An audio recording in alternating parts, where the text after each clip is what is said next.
মনে রাখবেন আমার রাসূল পাকের পিছনে অনেকেই সালাত পড়েছে, মাঝে মাঝে ইকামত দিয়েছে, রাসূল পাকের দস্তারখানে খাবার খেয়েছে। তার ইন্তেকালের পরে রাসূল পাক নিজের জুব্বা মুবারক খুলে তার কাফন দিয়েছেন। তার ইন্তেকালের পরে রাসূল নিজে তার জানাজায় শরীক হয়ে ইমামতি করতে চেয়েছেন। আল্লাহ বলেছেন পয়গম্বরে আরবি, আপনার মুসল্লি, আপনার দস্তারখানের সাথী, আপনার জুব্বা নিয়ে কবরে রাসূলুল্লাহ একটা নয় 100 জুব্বা দিয়ে কাফন দিতে পারেন, একবার নয় 1,00,000 বার আপনি তার জানাজার ইমামতি করতে পারেন, কিন্তু আমি রব তাকে জান্নাত দিব না। ভালোবাসা এক পক্ষ থেকে হয় না, ভালোবাসতে দুজন লাগে অথবা দুটো পক্ষ লাগে। একা একা ভালোবাসা হয়ে ওঠে না। অনেক মানুষের মধ্য থেকে যদি কেউ একা একা কথা বলে যায়, মানুষ তাকে পাগল মনে করে, কারণ পাগলেরা নিজে নিজে একা একা কথা বলে।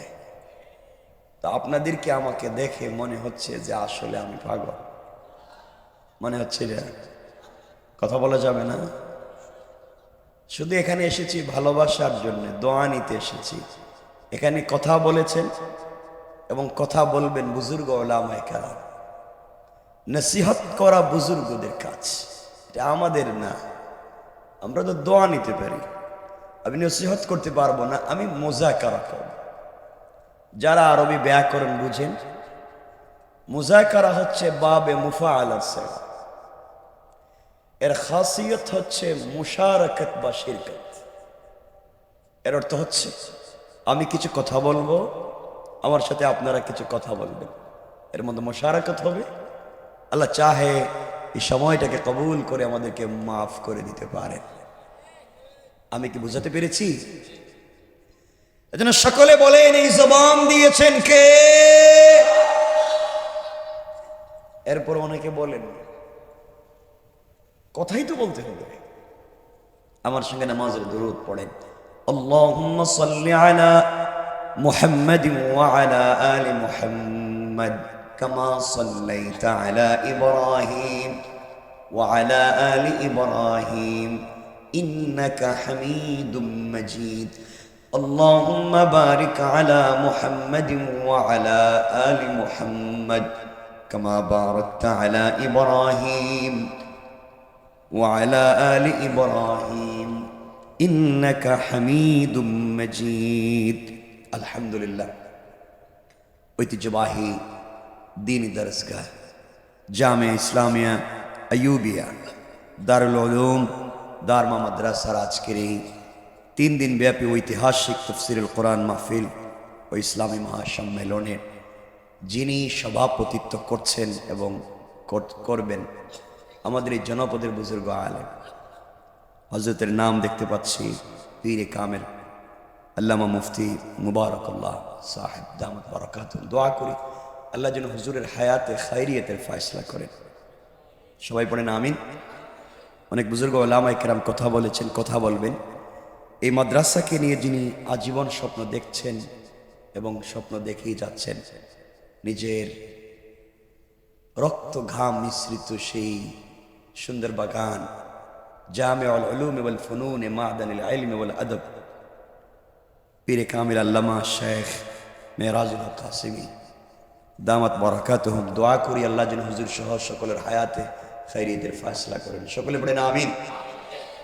খুব বেশি কথা নয়, উপস্থিত হযরত বুজুর্গ উলামায়ে কেরাম মুরব্বিয়ানে আযম পর্দার অন্তরালে অবস্থানরত আমার সম্মানিত শ্রদ্ধেয় মা ও বোনেরা, বিশেষ করে আগামী দিনের জাতির দিকপাল, ভবিষ্যৎ জীবনে জাতির কান্ডারি, যুগে যুগে যারা আল্লাহর জমিনে আল্লাহর দ্বীন কায়েমের আন্দোলন করতে গিয়ে বুকের পবিত্র তাজা রক্ত ঢেলে আল্লাহর জমিনে আল্লাহর দ্বীন কায়েম করেছে, ইসলামী আন্দোলন করে ইসলাম নামক বৃক্ষকে আল্লাহর জমিনে প্রতিষ্ঠা করবার আমরণ সংগ্রাম চালিয়ে যাচ্ছে। আমার কলিজার টুকরা, প্রাণের চেয়ে আপন ছাত্র, তরুণ, যুবক বন্ধুগণ, আলোচনার শুরুতেই আমার পক্ষ থেকে সকলকে আন্তরিক মোবারকবাদ, শুভেচ্ছা জানিয়ে আল্লাহ পাক রব্বুল ইজ্জত ওয়াল জালালের শাহী দরবারে শুকরগুজার হচ্ছি যে আল্লাহ আজকের এই মোবারক দিন জলসায় আমাদেরকে একত্রিত করেছেন। সবটুকুন ভালোবাসা, আবেগ, শ্রদ্ধাকে উজাড় করে শুকরগুজার হচ্ছি সকলে পড়ছি আলহামদুলিল্লাহ। কোরআনে কারীমের 19 নম্বর পারা 25 নম্বর সূরা সূরা আল ফুরকান আয়াত নম্বর 65। আমরা এখান থেকে কিছু তেলাওয়াত শুনেছি, আমরা এখানেই কিছু কথা শুনবো ইনশাআল্লাহ। মৌলিক বিষয় হচ্ছে এই পৃথিবীতে আল্লাহর রাব্বুল ইজ্জত ওয়াল জালাল আমাদেরকে প্রেরণ করেছেন একমাত্র কেবলমাত্র শুধুমাত্র এই জমিনে গোলামি হবে আল্লাহর। কার? আল্লাহর। আর তরিকা হবে শুধুমাত্র কেবলমাত্র রাসূল পাক সাল্লাল্লাহু আলাইহি ওয়াসাল্লামের। এই আল্লাহর জমিনে আল্লাহর হুকুম আর রাসূল পাক সাল্লাল্লাহু আলাইহি ওয়াসাল্লামের তরিকা ছাড়া বিকল্প কোনো পথ আর পদ্ধতি এই পৃথিবীতে চলতে দেওয়া যাবে। সমাজকে আজকে যারা বিকারগ্রস্ত করছে, এই জমিন থেকে দ্বীনকে মুছে দেওয়ার কতই না ষড়যন্ত্র হয়েছে এবং হয়ে যাচ্ছে। মানে রাখবেন, আমরা যদি সচেতন না থাকি, আমি যুবকদেরকে বলছি, জওয়ানদেরকে বলছি, পড়ালেখার কোনো বিকল্প নাই। কোরআনকে থিসিস করেন, কোরআনকে অ্যানালাইজ করেন, কোরআনকে গবেষণা করেন। কোরআন যা বলছে আপনি একটু ফলো করেন। কোরআনে কারীমের 3 নম্বর পারা 14 নম্বর সূরা সূরা ইব্রাহিমের প্রথম আয়াতে আল্লাহ বলছেন আলিফ লাম রা কিতাবুন আনজালনাহু ইলাইকা লিতুখরিজান নাস মিনাজ যুলুমাতি ইলান নূর। রব বলছেন রাসূল পাক সাল্লাল্লাহু আলাইহি ওয়াসাল্লাম, আপনার কাছে আমি যে কিতাব দিয়েছি আল কোরআন, এটি দিয়ে আপনি কি করবেন? সমাজকে যারা অন্ধকারাচ্ছন্ন করে দিয়েছে, এই অন্ধকারাচ্ছন্ন সমাজকে আলোকিত করবার জন্য একমাত্র ম্যাগনেটিক লাইট, একটা বাস্তবিক চুম্বক হচ্ছে যা অন্ধকার থেকে আলোর পথ দেখাতে পারে, একমাত্র কেবলমাত্র আল কোরআন। সে কোরআনকে বেঁধে রেখে, সে কোরআনের শিক্ষাকে বাদ দিয়ে এই সুজলা সুফলা শস্য শ্যামলা স্বচ্ছ শুভ্রোজ্জ্বল সোনার বাংলাদেশের 56,000 বর্গ মাইলে এই কোরআনকে, এই কোরআনের বিধানকে, এই কোরআনকে যারা আঁকড়ে ধরেছে, এই ভূখণ্ডে যারা দ্বীন জিন্দা করেছে, তাদেরকে বেঁধে রেখে এই জমিনে কোন ধরনের সংস্কার করতে দেওয়া যায় না। আজকে যারা বিভিন্ন পন্থায় ওলামায়ে কেরামকে হেয় প্রতিপন্ন করবার চেষ্টা করে, মনে রাখবেন শুধুমাত্র দাড়ি টুপি জুব্বা পাগড়ি পাঞ্জাবি তাসবিহ থাকলেই শুধুমাত্র একজন ব্যক্তি আল্লাহওয়ালা, একজন ব্যক্তি মুসলমান হিসেবে দাবি করে জান্নাতে যাওয়ার কোনো সুযোগ এবং সম্ভাবনা নাই। এই জন্য বলছি, খুব মনোযোগ দিয়ে কয়েক মিনিট কথাগুলো বুঝবেন। আমরা মনে করছি শুধুমাত্র কালিমা জানলে, বুঝলে, পড়লেই একজন মানুষ মুসলমান হয়ে সে জান্নাতে যেতে পারবে, সেটা আমরা মনে করছি। কিন্তু মনে রাখবেন, যারা ইউনিভার্সিটিতে পড়ছেন অথবা ইউনিভার্সিটিতে পড়েছেন, এখানে ইসলামিক স্টাডিজ নামে একটা বিভাগ আছে, আছে না? ইউনিভার্সিটি ইসলামিক স্টাডিজে মুসলমান সন্তানদের পাশাপাশি অনেক হিন্দু, বৌদ্ধ, ইহুদি, খ্রিস্টান তাদের সন্তানেরাও পড়ে, নাকি পড়ে, তার কোরআন থিসিস করে, কোরআন অ্যানালাইজ করে, কোরআন গবেষণা করে, MA করে, MPhil করে, PhD ডিগ্রি নেয়, ডক্টর হয়। আমি জানতে চাই, যারা কোরআন সুন্নাহ গবেষণা করে ডক্টরেট ডিগ্রি নেয়, তারা কম জানে না বেশি জানে? কথা বলেন না। বেশি জানে? কম পড়ছে না বেশি পড়ছে? কম বুঝেছে না বেশি বুঝছে? তাহলে যেই হিন্দু, বৌদ্ধ, ইহুদি, খ্রিস্টানের সন্তানেরা কোরআন সুন্নাহ গবেষণা করে ডক্টরেট ডিগ্রি নিল, তারা মুসলিম? বলেন, তারা জানতো না? বলেন, জানতো না? বুঝে নাই? পড়ে নাই? তাদের জানাও ছিল, বুঝাও ছিল, গবেষণাও ছিল। তাদের জানবার, বুঝবার, পড়বার সাথে নাই আল্লাহর তাওহীদ আর নাই রাসূলের রিসালাত। বোঝা গেল আল্লাহর তাওহীদ এবং রাসূলের রিসালাত বিবর্জিত কোরআন সুন্নাহর গবেষণাও কাউকে মুসলমান বানাতে পারে। অনেকে মনে করতে পারেন শুধু দাড়ি টুপি জুব্বা থাকলেই আমি তো বড় অলিয়া হয়ে গিয়েছি, এটাই মনে হয় জান্নাতে চলে যাওয়ার মাধ্যম বা পথ হয়ে যেতে পারে। মনে রাখবেন, আমার রাসূল পাকের পিছনে অনেকেই সালাত পড়েছে, মাঝে মাঝে ইকামত দিয়েছে, রাসূল পাকের দস্তারখানে খাবার খেয়েছে। তার ইন্তেকালের পরে রাসূল পাক নিজের জুব্বা মুবারক খুলে তার কাফন দিয়েছেন। তার ইন্তেকালের পরে রাসূল নিজে তার জানাজায় শরীক হয়ে ইমামতি করতে চেয়েছেন। আল্লাহ বলেছেন পয়গম্বরে আরবি, আপনার মুসল্লি, আপনার দস্তারখানের সাথী, আপনার জুব্বা নিয়ে কবরে এ রাসূলুল্লাহ একটা নয় 100 জুব্বা দিয়ে কাফন দিতে পারেন, একবার নয় 1,00,000 বার আপনি তার জানাজার ইমামতি করতে পারেন, কিন্তু আমি রব তাকে জান্নাত দিব না। কি বুঝতে পারলেন?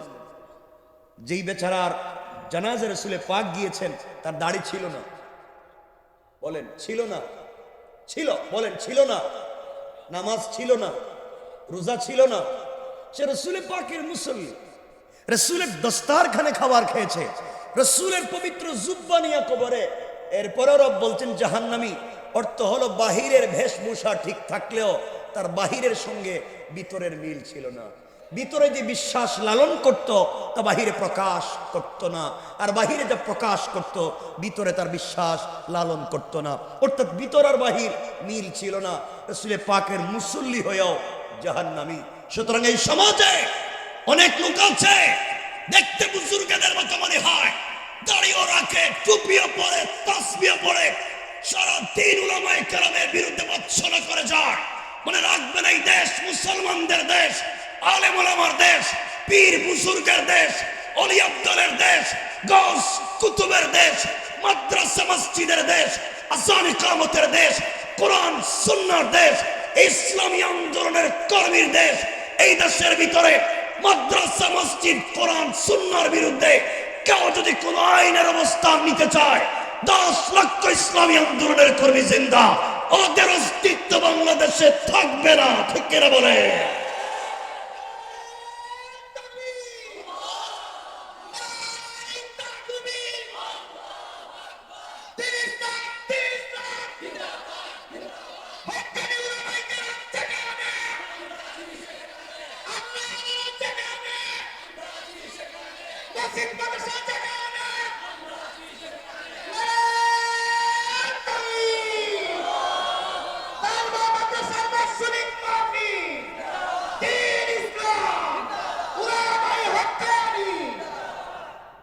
মনে রাখবেন এই জমিনে দিন এমনি এমনি জিন্দা হয়নি। কেউ আমার কথা রাগ করবেন না, আমি আগেই বলছি আমরা মুজাকারা করব, আমার কথা রাগ করবেন না। আমি ছোট মানুষ, শুধু এতটুকুন বুঝবেন, এই যে ভাবভঙ্গি ধরছেন না, দাড়ি দড়ি রেখে একবার অলিয়া অলিয়ার মতো বসে রয়েছেন, এই ভাব ধরছেন কেন? কই যেতে চান? পাবলিক রে ঠকাইয়া মাইরা খাইয়া অলিয়া অলিয়ার মতো বসে রয়েছে দেখেন।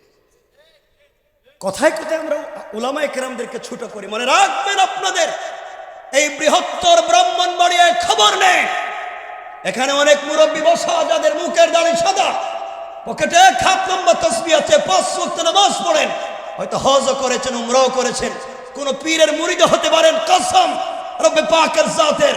এলাকায় অনেক লোক আছে 5 ওয়াক্ত নামাজ পড়ার পরেও এলাকার সবথেকে বড় সুদের কারবার। ঠিক কিনা বলে? কোরআন বলছে যারা সুদের কারবার করে তারা আল্লাহ এবং তার রাসূলের বিরুদ্ধে যুদ্ধের মতো অপরাধ করে। হাদিস বলছে যারা সুদের কারবার করে তারা তাদের মায়ের সাথে জিনার মতো অপরাধ করে, যারা নিজের মায়ের সাথে জিনার মতো অপরাধ করে যায়, যারা আল্লাহ এবং তার রাসূলের বিরুদ্ধে যুদ্ধের মতো অপরাধ করে যায়, তারা যত ভাব ধরুক না কেন এই সমাজে উলামায়ে কেরামের বিরুদ্ধে অবস্থান নিলে ওদের অস্তিত্ব বাংলাদেশ থেকে মুছে দেওয়া হবে।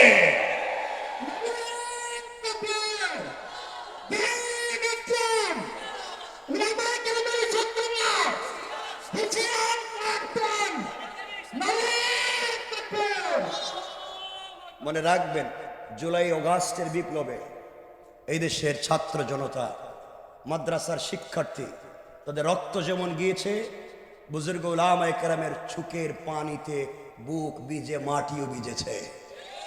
এই উর্বর জমিনকে উলামায়ে কেরামকে বাদ দিয়ে, মাদ্রাসার ছাত্রদেরকে বাদ দিয়ে, এদেরকে পাশ কাটিয়ে আবারও যদি নাস্তিক্যবাদ এদেশে মাথা উঁচু করে দাঁড়াতে চায়, মনে রাখবেন আমরা এই বড় হুজুরের ব্রাহ্মণবাড়িয়া, মুফতি আমিনের ব্রাহ্মণবাড়িয়া থেকে বলতে চাই, উলামায়ে কেরামকে বাদ দিয়ে, উলামায়ে কেরামকে পাশ কাটিয়ে এই দেশের সংবিধান কোনোভাবে সংস্কার হতে পারে না, পারে না, পারে না।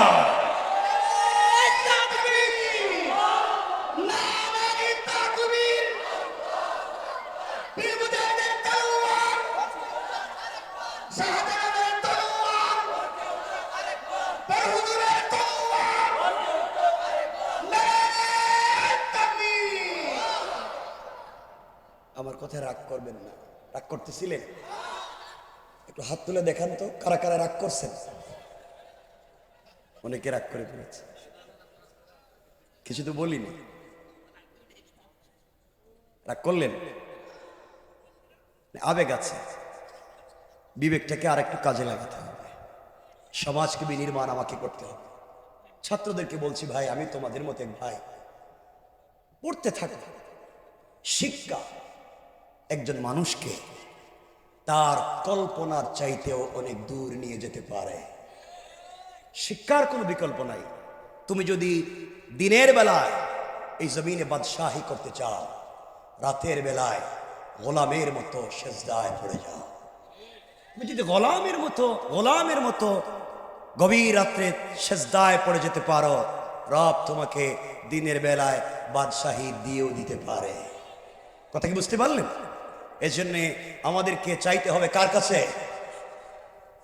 সমাজকে শুধু আলেমদের দোষ, কিছু হলে আলেমদের দোষ, অথচ হুজুরা তো কিছুই করে নেই, খারাপ কাজ তো করে না। সমাজ নষ্ট, কেউ রাগ করবে না, আগেই বলছি।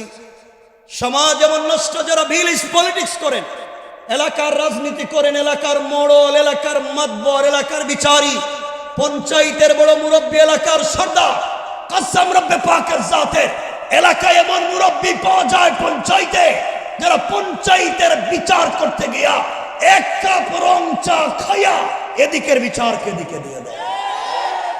এটা নাই? এই কাজ হুজুর করছে? বদনাম হুজুরের কেন? এমন মুরব্বী সমাজে আছে, হাতে 500 টাকা দিয়ে দিলে পুরা বিচার শুদ্ধা খায়। এমন লোক আছে, দেখবেন সাদা লুঙ্গি পরে, সাদা পাঞ্জাবি শার্ট পরে, কি সুন্দর দেখতে, আল্লাহ কি সুন্দর। তার কাজই হচ্ছে গ্রামে 2 জন দিয়ে মাইর লাগাইয়া দেওয়া। এরাও বুদ্ধি দেয়, এরাও বুদ্ধি দেয়, মধ্যখানে 500 টাকা নিয়ে এই বিচার করে। কথা বলেন না কেন? এগুলো সমাজে নাই। এগুলো হলো নির্বেজাল, টাটকা, ফরমালিন ছাড়া শয়তান। সমাজকে আমি আপনি নষ্ট করে দিয়েছি। আজকে মসজিদের মিম্বর থেকে উলামায়ে কেরাম সত্য উচ্চারণ করছেন, এই জন্য দিন জিন্দা হচ্ছে। সমাজ নষ্ট করতে করতে মসজিদ মাদ্রাসাও নষ্ট করে দিচ্ছি। আল্লাহর ওয়াস্তে রাগ করবেন না, খবর নিয়ে দেখেন এই বাংলাদেশের ম্যাক্সিমাম মসজিদের সভাপতি সুদখোর, ক্যাশিয়ার ঘুষখোর, আর সেক্রেটারি দুর্নীতিবাজ, চাঁদাবাজ, বদমাইশ, ফেন্সিডিল ব্যবসায়ী, ইয়াবা ব্যবসায়ী, এতিমের জায়গা দখল করে, বিধবার বাড়ি দখল করে, পাবলিকের জায়গা জমি নিজের নামে বুয়া জাল দলিল করে, গরিবের রাস্তাঘাট বন্ধ করে, সব মাইরা খাইয়া শেষ বয়সে মসজিদ মাদ্রাসার দায়িত্বশীল হয়ে যায়। এগুলা নাই? আচ্ছা, সমাজকে নোংরা করলো কে? এই নিকৃষ্ট সমাজকে সুপথে নিয়ে আসবার সমূহ চেষ্টা করে যাচ্ছেন উলামায়ে কেরাম। আর আমরা তাদেরকে গালি দিই, আমরা তাদেরকে দেখতে পারি না। কিছু হলেই উলামায়ে কেরামের দোষ হয়ে যায়। মানে রাখবেন, আপনারা তো শয়তান ছিলেন না, কেউ রাগ করেন না। শয়তান মারার জন্য আপনারা মক্কায় যান, মক্কায় গিয়ে জামারাতে কঙ্কর মারে না, শয়তানরে পাথর মারে না। গত হজের আগের হজে দেখলাম এক হাজি সাহেব হজে গিয়া জামারাতে শয়তানরে পাথর মারতেছে, মানে কঙ্কর জামারাতে মারতে মারতে বুধ রাগ উঠে গেছে, জুতা খুলে মারতেছে। শয়তান পুরো এলাকা মাইল লাগাই রাখছিস, আর 10 লাখ খরচ করে আইছি, তুই এখানে বসে রইছিস, জুতা দিয়ে মারতেছে। আমি আপনাদের কাছে একবারে সবিনয় সম্মান পূর্বক জানতে চাই, যে শয়তানকে 10 লাখ খরচ করে মক্কায় জুতা দিয়ে মারতে গেছিলেন, এই শয়তান তার জিন্দগিতে আপনাদের এই দারমা, আপনাদের এই ব্রাহ্মণবাড়ি এলাকায় কোনোদিন সুদের কারবার করছে? আইছিল এলাকায়? একটু জোরে বলেন না। এই এলাকায় ঘুষ ফেন্সিডিলের কারবার করছে? এই এলাকায় চান্দাবাজি করছে? মসজিদ মাদ্রাসার কেশের পয়সা মাইরে খেয়েছে? কারো মেরে নিয়ে পার্কে গেছে? বলেন না। তাইলে যেই শয়তানে সুদ খায়, এটা মক্কায় না এলাকায়? আসতে বলবেন না, কিন্তু জোরে বলতে হবে। মক্কায়না এলাকায় যে পাবলিকের জায়গা জমি দখল করে চাঁদাবাজি করে, মক্কায়না এলাকায় যে পঞ্চায়েতের বিচার করতে 500 টাকা খায়, মক্কায়না এলাকায় যে মসজিদ মাদ্রাসার কেশের পয়সা মাইরে খায়, মক্কায়না এলাকায় শয়তান, মক্কায়না এলাকায় জুতা মারবেন, মক্কায়না এলাকায় এই জায়গায় আছে। সুতরাং আজকের আমাদের পরিষ্কার ওয়াজ হলো, পরিষ্কার বক্তব্য হলো, ভালো হয়ে যাও। পুরো ওয়াজে আমরা যা আলোচনা করব আজকে, পুরো আলোচনার মূল প্রতিপাদ্য একটা শব্দ, সেটা হলো, সবাই বললে ভাল লাগবে, আবার বলেন না, এইবার বুঝতে পারলেন। সুতরাং আমার আওয়াজ যতদূর পর্যন্ত যায়, এই এলাকায় যারা সুদের কারবার করো ভালো হয়ে যাও, এলাকায় যারা ঘুষের কারবার করো ভালো হয়ে যাও, এলাকায় যারা ফেন্সিডিল ইয়াবার কারবার করো ভালো হয়ে যাও, যারা বুয়া হামলা মামলার চাঁদাবাজি করো ভালো হয়ে যাও। নচেত এই দেশের ছাত্র জনতা আবার যদি দাঁড়িয়ে যায়, হাত বদল করে চাঁদাবাজি করতে দিবে না, ঠিক কিনা বলে?